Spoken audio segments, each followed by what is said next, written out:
Hello नमस्कार दोस्तों। तो स्वागत है आपके अपने चैनल स्टडी विथ एलेक्स में।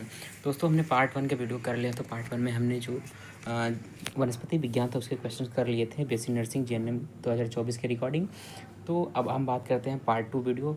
जो पार्ट 2 में पढ़ाने वाले हैं हम आपको जो जीव विज्ञान के रिकॉर्डिंग क्वेश्चंस होते हैं वो सॉल्व पेपर 2021 को सॉल्व करवाएंगे। तो शुरू करते हैं दोस्तों बिना किसी देरी के। तो चलिए हम चलते हैं अपने पहले क्वेश्चन की तरफ। तो पहला क्वेश्चन क्या है दोस्तों? पहला क्वेश्चन इसमें बोल दिया है कि आपको कि कौन बहुरूपता दर्शाता है। बहुरूपता मतलब मल्टीप्लिज्म कौन दर्शाता या कौन शो करता है। तो इसका जो आंसर हो जाएगा दोस्तों वो आंसर होगा फाइसेलिया।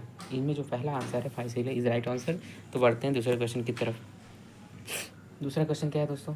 दूसरा क्वेश्चन है आपका कि द्वितीय अरीय सममित किसमें पाई जाती है। द्वितीय अरीय सममित किसमें पाई जाती है? तो जो द्वितीय अरीय सममित पाई जाती है वो दोस्तों सबसे ज़्यादा अधिकतर पाई जाती है वो इकाइनोडर्मेटा में पाई जाती है। Option C is right answer, Echinodermata.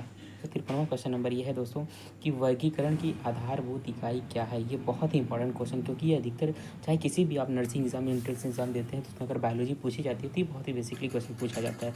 इसका जो राइट आंसर हो जाएगा दोस्तों हो जाएगा जाति। जाति के आधार पर आपको उसमें वर्गीकरण किया जाता है कि कौन किस जाति से बिलोंग करता है।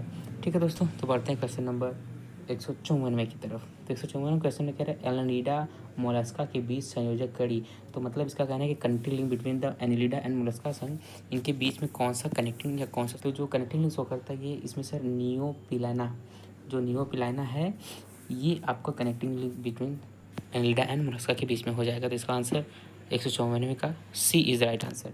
बढ़ते हैं क्वेश्चन नंबर 155 की तरफ। 155वां क्वेश्चन नंबर ये है दोस्तों कि इनमें से कौन सुमेलित नहीं है। तो आपको करना क्या है, इसमें मैच करवाना है। जो भी मैच नहीं है उसको टिक करना है। तो यहाँ पे देखिए पोरिफीरा कीप खोजका बिल्कुल सही, सिलिंट्रेटा इमानोसिस ये भी सही है, एनलिडा विखंडावस्था ये भी सही है। तो इसका जो राइट आंसर हो जाएगा इनमें कौन सुमेलित नहीं है, तो मोनेरा सुमेलित नहीं है। मोनेरा यूकैरियोटिक नहीं होता। तो ठीक है दोस्तों, बढ़ते हैं क्वेश्चन नंबर 156 की तरफ। 156वां क्वेश्चन क्या है दोस्तों? कह रहा है कि द्विपार्श्व सममित विखंडन प्रगुहा एवं खुला परिसंचरण तंत्र किसका लक्षण है या किस फाइलम का लक्षण है। तो ये सब जो लक्षण पाए जाते हैं दोस्तों ये आर्थ्रोपोडा के लक्षण हैं। मतलब इसका आंसर जो इज राइट आंसर आर्थ्रोपोडा। ठीक है दोस्तों, बढ़ते हैं क्वेश्चन नंबर 157 की तरफ। 157वां क्वेश्चन कह रहा है कि मनुष्य का पूर्वज जो पहली बार सीधा खड़ा होकर चला था। तो जो पहली बार सीधा खड़ा होकर चला था उसका जो राइट आंसर हो जाएगा वो दोस्तों होगा ऑप्शन नंबर ए ऑस्ट्रेलोपिथेकस, जो इज राइट आंसर। ठीक है दोस्तों, बढ़ता है क्वेश्चन नंबर 158 की तरफ। 158वां क्वेश्चन कह रहा है कि core zone, buffer zone, manipulation zone किस में पाया जाता है। मतलब कि जो इन 3 सेगमेंट में कौन से किस 4 ऑप्शनों में से कौन शो करता है कोर जोन, बफर जोन और मैनिपुलेशन जोन। तो ये जो जोन होते हैं ये कैटेगरी बेसिस पे बांटे जाते हैं कि जिसका जो राइट आंसर हो जाएगा वो दोस्तों हो जाएगा जैव मंडल नीचे या जैव मंडल नीच जिसको बोलते हैं उसके रिगार्डिंग ये आंसर आपका सही हो जाएगा। ठीक है दोस्तों, बढ़ते हैं क्वेश्चन नंबर 159। कह रहा है कि कौन सा कीटनाशक मानव स्वास्थ्य के लिए हानिकारक होता है। बहुत ही हानिकारक होता है मानव स्वास्थ्य के लिए या फिर सबके लिए हानिकारक बोला जाता है। दोस्तों सबसे इसमें जो DDT डाइक्लोरोडाइफेनिल ट्राइक्लोरोएथेन जो होता है ये आपका सबसे घातक होता है। इस पर अब बैन भी हो चुका है। ठीक है दोस्तों, क्वेश्चन नंबर बढ़ते हैं 160 की तरफ। 160वां में कह रहा है कि सर्वदाता है जो यूनिवर्सल डोनर है। अब इसमें देखिए दोस्तों आप तो सभी जानते हैं ओ होता है, लेकिन इसमें दे दिया ORS positive, ORS negative, ABRS antigen के बेसिस पे दे दिया है। तो एंटीजन के बेसिस पे दोस्तों सबसे ज़्यादा जो आपका जो बेसिकली राइट आंसर होगा वो ORS negative. ORS negative is a right answer. बढ़ते हैं अगले क्वेश्चन की तरफ। अगला क्वेश्चन देख लेते हैं दोस्तों क्या है। तो क्वेश्चन नंबर 161वां इसमें कह रहा है कि निम्नलिखित में से कौन सा वन्य जीव संरक्षण से संबंधित नहीं है। मतलब कौन सा इसमें जो डाटा दिया गया है वो वन्य जीव संरक्षण से संबंधित नहीं है। तो इसमें दोस्तों IVF इन्वर्टर फर्टिलाइजेशन ये नहीं है, ICN है, IBL भी है, WWF भी है। तो इसका जो राइट आंसर हो जाएगा दोस्तों option number A is right answer. ये आपका IVF वन्य जीव संबंधित संरक्षण से संबंधित नहीं है। ठीक है दोस्तों, अब बढ़ते हैं क्वेश्चन नंबर 162 की तरफ। क्वेश्चन नंबर 162 में कह रहा है कि बाघों की सबसे अधिक जनसंख्या कहाँ पाई जाती है। ये क्वेश्चन बहुत इंपॉर्टेंट है दोस्तों, क्योंकि अधिकतर ये वनडे एग्जाम में पूछ ही लिया जाता है। तो बाघों की जनसंख्या जो है वो सुंदरवन राष्ट्रीय पार्क जो पश्चिम बंगाल में है वहाँ पे सबसे ज़्यादा बाघों की संख्या पाई जाती है। ठीक है दोस्तों, क्वेश्चन नंबर 163 की तरफ बढ़ते हैं। कह रहा है कि human immuno deficiency virus HIV virus में अनुवांशिक पदार्थ होता है। तो HIV वायरस में अनुवांशिक पदार्थ जो होता है दोस्तों वो होता है एक रज्जुक RNA होता है। ध्यान देना दोस्तों, यहाँ पे एक single stranded RNA is right answer. ठीक है दोस्तों, क्वेश्चन नंबर 164 की तरफ बढ़ते हैं। कह रहा है कि महाकायता अग्रतीय कायता नामक रोग किसके कारण होता है।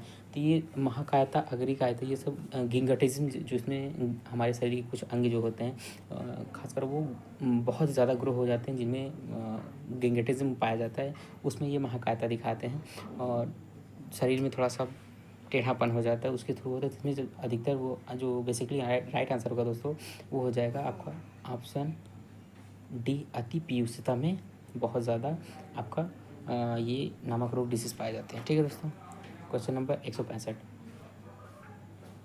अगर एक बच्चा ओ रुधिर वर्ग तथा उसके पिता बी रुधिर वर्ग का है तो पिता की जीनी संरचना क्या होगा। तो पिता की जरूरत ओ और बी मिला के दोस्तों इसमें देखिए ओ बी किस में है, तो IOIB इज राइट आंसर। ये आपका राइट आंसर हो जाएगा क्योंकि यही दोनों बनेंगे, क्योंकि ओ रहता और बी दिया है। ठीक है दोस्तों, अब बढ़ते हैं आगे क्वेश्चन नंबर 166 की तरफ। क्वेश्चन नंबर 166 बोल रहा है कि कौन सा कारक जनसंख्या घनत्व को नियंत्रित करता है। तो कौन सा कारक इसमें जनसंख्या घनत्व को नियंत्रित करता है, इसका जो ऑप्शन हो जाएगा दोस्तों सीधा मैं आंसर करता हूँ आपको, ठीक, कि जनसंख्या की कारक जो होता है option D is right answer, ये आपका सही हो जाएगा। बढ़ते हैं क्वेश्चन नंबर 167 क्वेश्चन में कह रहा है कि मध्य पीतकी अंडे में विदलन होता है। तो मध्य पीतकी अंडे में विदलन जो होता है दोस्तों वो असमान भी होता है समान भी होता है, मतलब इसका जो आंसर हो जाएगा दोस्तों वो option number D is right answer, B तथा सी दोनों में। अब बढ़ते हैं क्वेश्चन नंबर 168। कह रहा है कि कौन से प्रोटोजोआ से काला अजार रोग होता है।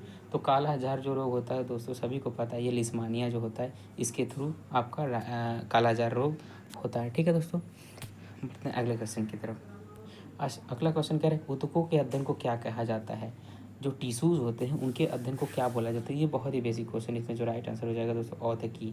ठीक है दोस्तों, बढ़ते हैं क्वेश्चन नंबर 170 की तरफ। 170 क्वेश्चन देखिए क्या कह रहा है दोस्तों। कह रहा है कि वर्गीकरण वर्गीकी में फाइलम शब्द दिया था। तो जो फाइलम शब्द दिया गया था दोस्तों ये दिया गया था अर्नेस्ट हैकल के थ्रू दिया गया था।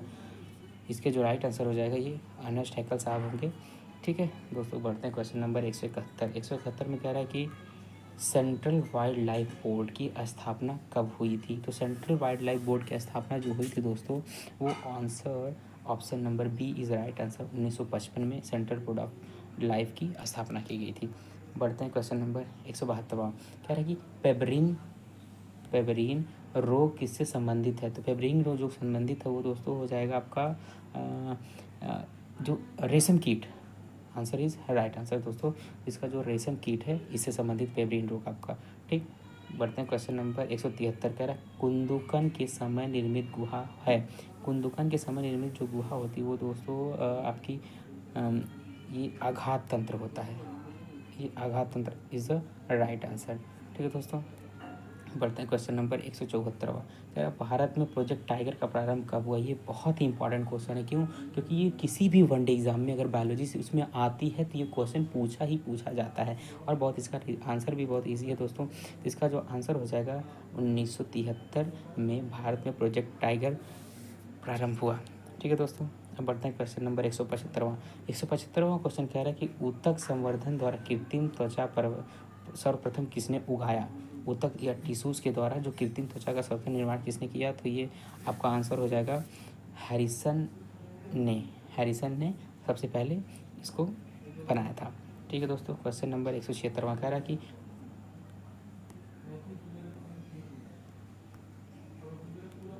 ओरिजिन ऑफ स्पीसीज के लेखक हैं। ये बहुत ही basic question, origin of species के लेखक जो दोस्त हैं ये चार्ल्स डार्विन साहब हैं। इसका आंसर नंबर सी। 170वां क्वेश्चन है कह रहा है कि कान्हा राष्ट्रीय उद्यान कहाँ पे है। तो कान्हा राष्ट्रीय उद्यान से जो बेसिकली पता है दोस्तों मध्य प्रदेश में प्रसिद्ध है। तो बढ़ते हैं क्वेश्चन नंबर अगले की तरफ। कह रहा है कि जठर रस का पीएच होता है। जो जठर रस पीएच होता है ये आपका, क्योंकि ये एसिड होता है तो एसिड में जानते हैं पीएच इसका हो जाएगा 6 नहीं होगा, 10 नहीं होगा तो 1, बेसिकली आपका क्या होगा। तो option B is right answer 2। Question number 179 79। कह रहे कि मैलाथियन कीटनाशक है। मैलाथियन कीटनाशक सभी को पता है दोस्तों, जो मैलाथियन कीटनाशक है ये ऑर्गेनोफॉस्फेट ये होता है आपका। ठीक है दोस्तों। क्वेश्चन नंबर 180, कह रहे मधुमक्खी पालन को कहते हैं। तो मधुमक्खी पालन सभी को पता है दोस्तों, ये क्या है आपका एपी कल्चर। एपी क्योंकि एपेक्स इंडिका इसका मधुमक्खी का नाम भी होता है, और जिसके थ्रू एपी कल्चर इसका जो मीडियम होता है वो भी एक एपीकल्चर ही होता है। तो दोस्तों अब देखते हैं आगे क्वेश्चन। तो आपका जो क्वेश्चन था दोस्तों ये आपका मैंने कंप्लीट करवा दिया है जंतु विज्ञान। अब बायोलॉजी की 2021 के पेपर जितने भी जो भी आपका जीएनएम का 2021 का पेपर था पिछला, उसके बायोलॉजी के क्वेश्चन वनस्पति विज्ञान और जंतु विज्ञान दोनों का क्वेश्चन मैंने आपको पार्ट 1 और पार्ट 2 में वीडियो में करवा दिया। तो पार्ट 1 में भी मैंने वनस्पति विज्ञान का करवाया है। अगर आपने उस वीडियो को नहीं देखा तो जाके आप चैनल पे देख सकते हैं, और अगर आपको वीडियो अच्छा लगा तो चैनल को सब्सक्राइब कर लें, बेल आइकन को प्रेस कर लें, जिससे मैं आपकी तैयारी में मदद कर सकूं। तो ठीक है दोस्तों, मिलते हैं अगले वीडियो में। तब तक के लिए मस्त रहिए, खुश रहिए, धन्यवाद। जय हिंद, जय भारत।